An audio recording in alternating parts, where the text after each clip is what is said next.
Meu nome é Arthur Forte, sejam bem-vindos a mais uma videoaula discutindo temas importantes na área de odontologia hospitalar.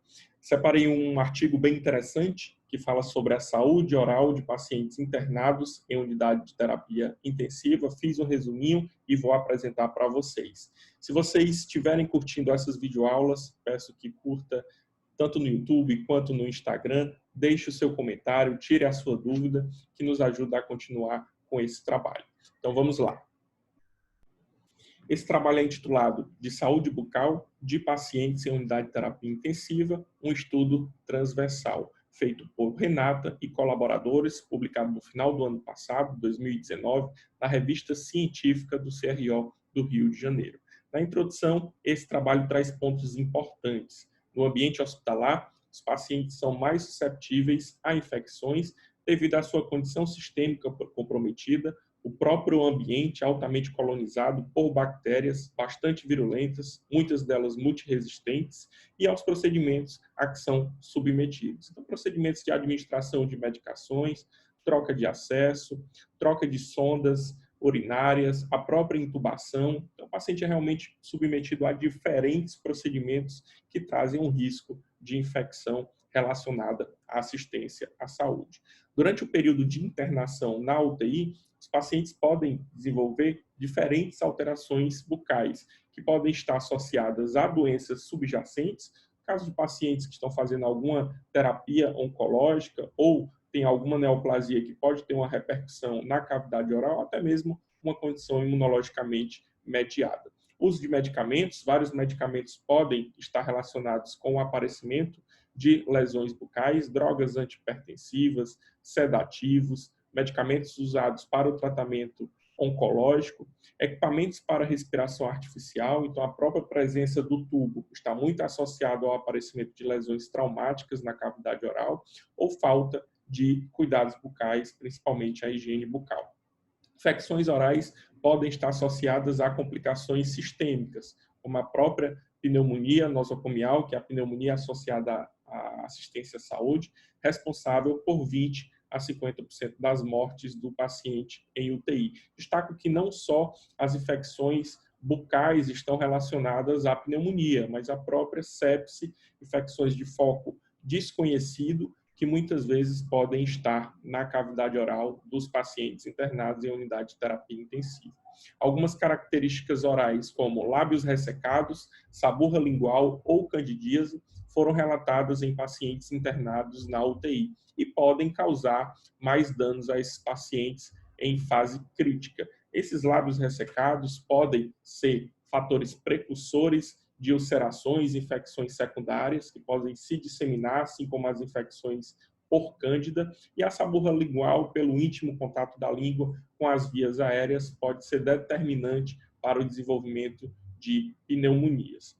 Pacientes da UTI também podem ter condições bucais pré-existentes, como cárie, doença periodontal e ausência de dentes. Isso é muito importante porque os estudos mostram que a condição bucal de pacientes internados em hospital, principalmente em unidades críticas, piora ao longo do internamento. Então, se o paciente ele já vem com condições para o hospital, como doenças bucais, as principais cárie e doença periodontal, essas doenças elas podem se agravar durante o internamento e o paciente, se receber alta, pode sair com a condição bucal bem pior do que entrou. E durante esse internamento, essa condição bucal piorada, ela pode estar relacionada a várias condições sistêmicas que podem se desenvolver, inclusive prolongando o tempo de internamento desse paciente.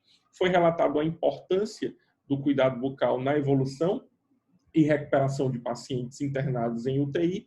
A avaliação e o tratamento das condições bucais dos pacientes internados em UTI podem contribuir para o controle de infecções no ambiente hospitalar. Então, se o dentista ele faz um trabalho de acompanhamento dos pacientes internados em UTI, ele pode atuar não só na prevenção de pneumonias associadas à ventilação, que a gente sabe que é uma condição relacionada à assistência à saúde, que aumenta a mortalidade do paciente, prolonga o tempo de internamento, está associada a mais custos hospitalares, mas não só a pneumonia. Essas infecções podem estar relacionadas, por exemplo, à sepse, que também pode agravar a situação do paciente que está internado nessa unidade. Então, é muito importante a presença do dentista, inclusive é uma reflexão que ele traz no final da introdução. No entanto, até recentemente, a equipe odontológica não era incluída na equipe multidisciplinar da UTI. Felizmente, isso tem mudado.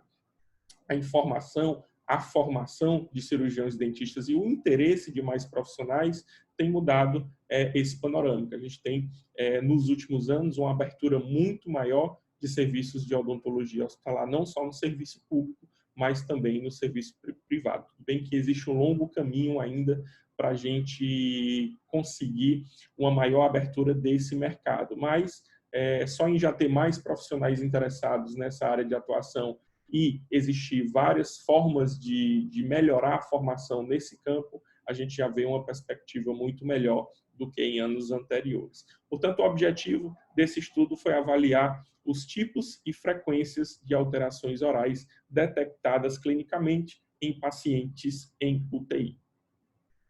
Esse estudo ele é transversal, foi realizado com os dados coletados em consultas odontológicas na UTI do Hospital Clementino Fraga Filho, da Universidade Federal do Rio de Janeiro, no período de setembro de 2015 a fevereiro de 2016. Esta UTI não era exclusiva a nenhuma especialidade médica e recebe pacientes com várias causas de hospitalização.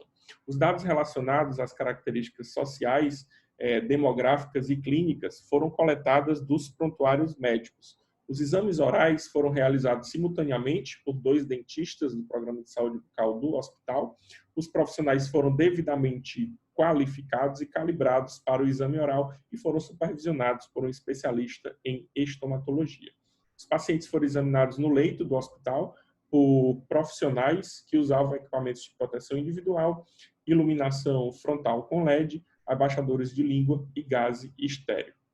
Nos casos de pacientes intubados, os exames foram assistidos por um enfermeiro a fim de garantir segurança no posicionamento do tubo orotraqueal. Inclusive, é uma preocupação muito grande de quem está começando a fazer odontologia hospitalar com a possibilidade de extubação, mas eu garanto que é muito difícil extubar um paciente durante a manipulação da cavidade oral. Então, fiquem tranquilos e espero que não seja um ponto ali de muito cuidado para quem deseja seguir essa área de odontologia hospitalar. Mas, claro que em pacientes que têm ali um risco maior de extubação, tem um profissional perto, um enfermeiro ou um fisioterapeuta. O fisioterapeuta ajuda muito, principalmente no início do seu trabalho em uma UTI. Um protocolo de estudo foi utilizado para registrar os dados coletados. Os diagnósticos das alterações orais foram baseados em conceitos estabelecidos na literatura, com as seguintes definições específicas. Sabor lingual foi considerada como a presença de material branco ou amarelado na superfície da língua, que pode ser removível por gase em bebida em solução salina estéril. Lábios ressecados foram diagnosticados quando a borda do vermelhão era opaca, friável ou apresentava descamação, ulcerações, fissuras ou crostas. Secura bucal foi definida como a redução ou ausência da saliva, caracterizada pela ausência do acúmulo de saliva sublingual ou pela adesão do abaixador de língua de madeira à mucosa bucal. A saliva foi considerada viscosa quando era espessa e aderente, apresentando um aspecto espumoso. A candidíase foi diagnosticada clinicamente quando uma ou mais das seguintes alterações orais estavam presentes: fissuras ou placas eritematosas nas comissuras labiais, aquele triangular, placas removíveis branco-amareladas, a candidíase pseudomembranosa, placas eritematosas, candidíase atrófica ou eritematosa, e placas brancas removíveis, não removíveis, candidíase hiperplásica, não sugestiva de outras lesões orais. Então, vamos lá para os resultados desse trabalho. 37 pacientes internados na UTI deste hospital foram incluídos no estudo. A causa mais frequente de hospitalização foi a recuperação pós-operatória, seguida pelas condições respiratórias e neurológicas. Então, como a gente pode ver nessa tabela, 37 pacientes foram avaliados, com média de idade de 62 anos, e a principal causa de hospitalização na UTI foram em período pós-operatório: 19 pacientes, 11 pacientes com problemas respiratórios, 10 pacientes com problemas neurológicos e 8 pacientes com septicemia, e alguns pacientes tiveram mais de uma causa de hospitalização. Houve uma grande variação no tempo de permanência da UTI, variando de 1 a 82 dias. As complicações mais frequentes nesses pacientes da UTI foram problemas respiratórios seguidos por septicemia. Nesse trabalho, a maior causa de internamento dos pacientes na UTI foram as condições pós-operatórias. Geralmente, a UTI, que tem esse perfil de receber pacientes no pós-operatório, geralmente o tempo de permanência na UTI ele é muito curto. Mas esses pacientes eles podem adquirir alguma complicação durante o internamento. E a principal dessas complicações são as infecções que podem prolongar de forma significativa o tempo de internamento dos pacientes. 6 pacientes, o que correspondia a 16%, foram intubados no momento do exame oral. Isso aqui é até um dado que causa inquietação para quem está lendo o trabalho, que a gente fica na dúvida se, no momento da pesquisa do exame oral, os pacientes evoluíram com insuficiência respiratória significativa e foram intubados nesse momento da avaliação, mas isso não ficou muito claro no trabalho. E 12% dos 12 pacientes, 32%, que foram avaliados já estavam intubados por um período prévio aí de 1 a 20 dias. Dentre os medicamentos utilizados no período de internamento, os antiácidos, analgésicos, anticoagulantes, antieméticos e antibióticos foram os mais frequentes. A maioria dos pacientes apresentou algum tipo de alteração na mucosa oral ou labial, então resultado bem significativo. A gente foi imaginar 37 pacientes, desses 37, 94% tinha alguma alteração bucal. Isso é que ocorre na prática nos serviços que não tem dentista na equipe multidisciplinar. Isso aconteceu comigo quando eu iniciei, principalmente no hospital público, em que quase todos os pacientes tinham alguma alteração oral. A maioria dos pacientes apresentou lábios ressecados, 86%, sabor lingual, 61%, e palidez da mucosa oral, 54%. Então, a maior parte dos problemas aqui estão associados aos cuidados bucais, ao cuidado de higiene, cuidado de lubrificação das mucosas, e essa é a realidade. Então, o dentista que quer atuar em UTIs, ele não pode se limitar só aos cuidados bucais, ele tem que ser muito bom de diagnóstico para identificar as doenças que estão relacionadas a dentes ou não, e tratar de forma efetiva, mas a primeira frente de trabalho, sem dúvida, deve se iniciar pelos cuidados bucais, e esse estudo mostra que a maior parte das alterações inicialmente estão relacionadas a ressecamento e a condição bucal ruim, proveniente de uma higiene bucal deficiente. Palidez também foi observado. Manifestações orais de discrasia sanguínea foram detectadas em 2 pacientes. Acredito que ele avaliou aqui o sangramento das mucosas. Entre os 20 pacientes que apresentaram mucosa pálida, 90% deles apresentaram algum tipo de anemia. E a anemia é uma condição comum, principalmente quando a gente considera que pacientes no pós-operatório, pacientes que podem ter insuficiência renal crônica também é muito comum, pacientes com neoplasias. Então, a anemia é uma condição bastante comum dentro das unidades de terapia intensiva, e mucosa pálida é um problema que pode ser encontrado em boa parte dos pacientes. Focos orais de infecção foram detectados em 14 pacientes, 37,8%. Havia 25, correspondente a 67% dos pacientes, com prótese dentária, e a maioria foi instruída a não usar prótese durante a internação na UTI. Aqui eu trago uma reflexão quanto aos focos orais. Não ficou muito claro se esses focos orais eram agudos ou eram crônicos. E existe uma discussão muito grande na prática clínica de quem trabalha com odontologia hospitalar, que a UTI realmente é uma unidade em que o índice de mortalidade é muito grande. Então, tratamentos odontológicos eletivos, eles devem ser postergados. Quando o paciente receber alta da UTI, for para uma unidade de cuidados especiais ou para uma enfermaria, porque nas unidades de terapia intensivas, os focos agudos que devem ser tratados, relacionados a infecções odontogênicas ou a infecções não odontogênicas, como infecções fúngicas, infecções orais, esses focos eles devem ser tratados porque eles podem influenciar de alguma maneira no internamento do paciente nesta unidade. Tá? Então, isso é um ponto que deve ser considerado para a sua atuação em um serviço de odontologia hospitalar. Ele traz também dados sobre prótese dentária. Então, geralmente, um paciente que está na UTI, dependendo do perfil, claro, uma UTI cardiológica, por exemplo, os pacientes, eles muitas vezes se alimentam por via oral.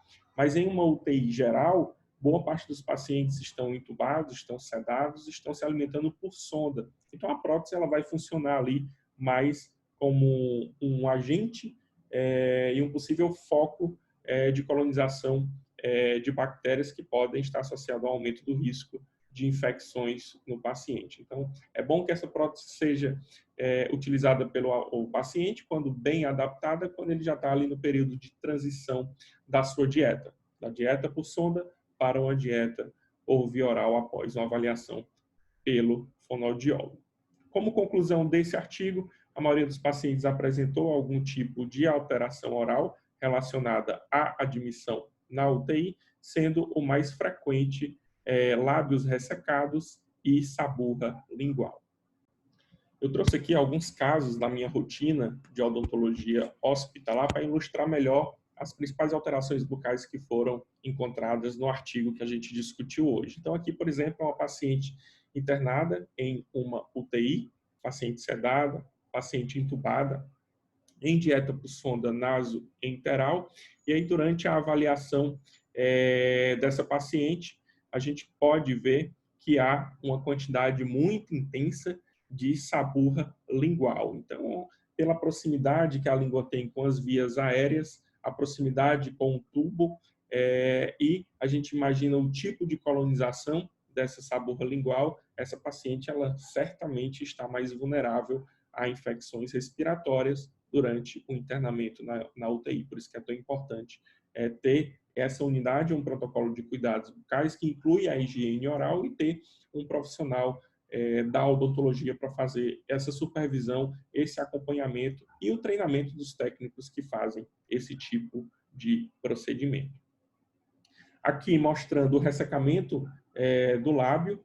Então, isso é muito comum na unidade de terapia intensiva, pelo próprio ambiente fechado, ambiente com ar-condicionado. O paciente tem uma redução do fluxo salivar por diferentes medicamentos que ele toma. O paciente muitas vezes não está fazendo dieta oral, isso também reduz o fluxo salivar. Então, são pacientes que têm um risco maior de ressecamento labial, às vezes estão em ventilação e a própria ventilação também contribui para o ressecamento. E o grande problema desse ressecamento é que os lábios do paciente podem evoluir para o aparecimento de úlceras. E essas úlceras elas causam desconforto para o paciente, principalmente em pacientes conscientes, e podem ser uma via de infecção secundária. Então, essas infecções podem contribuir de forma negativa para o tratamento desse paciente nessa unidade. Quando eu iniciei o trabalho no hospital público, que abrimos o serviço de odontologia hospitalar por volta de 2013, 2014, era muito comum encontrar os pacientes com essas lesões, que são lesões ulceradas, tanto em lábio quanto em região perioral, que são lesões que aparecem devido ao ressecamento dessas mucosas e ao contato com o tubo orotraqueal, por exemplo, ou até mesmo com a fixação. Então, em algum serviço, principalmente público, essa fixação ela promove realmente muitos traumas ao paciente. E quando essa unidade não tem um protocolo de cuidados bucais que inclui a lubrificação, e essa lubrificação das mucosas é muito importante para prevenir o aparecimento dessas lesões, essas lesões elas passam a ser muito comuns. Depois que a gente abriu o serviço e que a gente instituiu um protocolo de cuidados bucais, praticamente a gente não vê mais esse tipo de lesão, porque a gente utiliza diferentes ferramentas para a lubrificação das mucosas, para que o ressecamento não aconteça e o trauma também seja minimizado nessas unidades. Tá bom, gente? Então, espero que vocês tenham gostado da videoaula de hoje. Se gostaram, curta, deixe um comentário, deixe a sua dúvida e até a próxima videoaula. Tchau, tchau. Um grande abraço.